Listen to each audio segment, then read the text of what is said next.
In what the Queensland government's calling the biggest cost of living relief package anywhere in the country, every household will receive hundreds of dollars off their electricity bill, and kindergarten will be free from next year. Treasurer Cameron Dix says the budget measures are thanks to a significant windfall from coal and gas royalties. Let's bring in state political reporter Kate McKenna now. Now, Kate, what is in it for all Queenslanders? Lexi, for starters, all 2.2 million households in the state will get at least $550 slashed off their electricity bill. Around 600,000 vulnerable households will receive even more. When combined with the federal energy rebate, will total more than $1,000. In another headline measure, the government is giving all families with young children 15 hours of free kindergarten at a cost of $645 million. The Treasurer says this will be paid for by a surge in coal royalties. As household budgets feel the strain, the man in charge of the state's coffers has a message. Help is on the way. Cameron Dix's fourth budget, firmly pitched at easing hip pocket pain, almost 500 days out from the state election. Our government will deliver greater and more widespread cost of living relief than any other government in Australia, state or federal. There'll be $1.6 billion in new cost of living measures next financial year. There'll be $1.1 billion for social housing.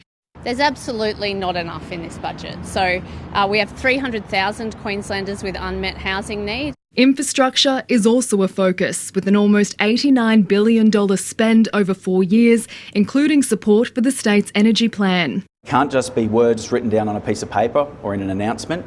We'll be looking through the budget for fully funded projects in the forwards, not pushed out into the never-never. The Treasurer insists the measures won't exacerbate inflation. The big spend largely thanks to a surge in coal royalties, a staggering $9.8 billion higher than was forecast last June. We are facing a grim challenge in keeping investor confidence in that sector. The Treasurer is unapologetic over the new coal royalty tiers introduced almost 12 months ago. To credibly support the cost of living relief in this budget, then government must support keeping progressive coal royalties permanently.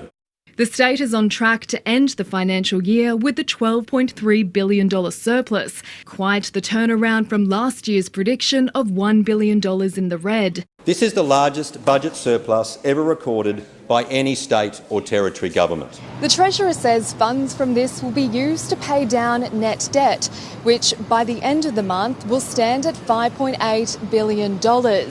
But the books are projected to go back into deficit next financial year due to a drop in royalty revenue. What goes up must come down. Kate McKenna, ABC News. And as we've heard, children and families are set to benefit from Queensland's recent prosperity, with more than $600 million set aside to make kidney-free for 4-year-olds. An optional Head Start for school, soon to be afforded to all Queensland 4-year-olds, when the government brings in free kindergarten next year. It will be free for an additional 50,000 families. It's a key feature of the cost of living focused budget to save families at least $4,000 per child. Educators say the current cost means some kids are missing out. They're either not accessing at all, or they're not able to attend an important amount of days per week. It is an expensive exercise that we've done with all our kids, so it'll be handy. It'll be handy to have that free. Anne-Marie Pantoya will benefit when her son goes to kindy in 8 Mile Plains next year. My husband and I both work. My husband works 2 jobs. If we're eligible for free kindy, that it will help, quite significantly. Under the budget measure, the amount families will save will depend on how and where they attend kindy. Service providers will also be able to choose whether they opt into the program. Some are calling for more detail. There's a lot of different variables in what those fees could look like. Long day care is typically a lot more expensive. In a sector led by women, it's hoped the boost will flow on to workers. We also need to be looking at the workforce and how we pay them better, because that will enhance women's economic security. 16 months out from a state election, targeting key election priorities. Jemima Burt, ABC News.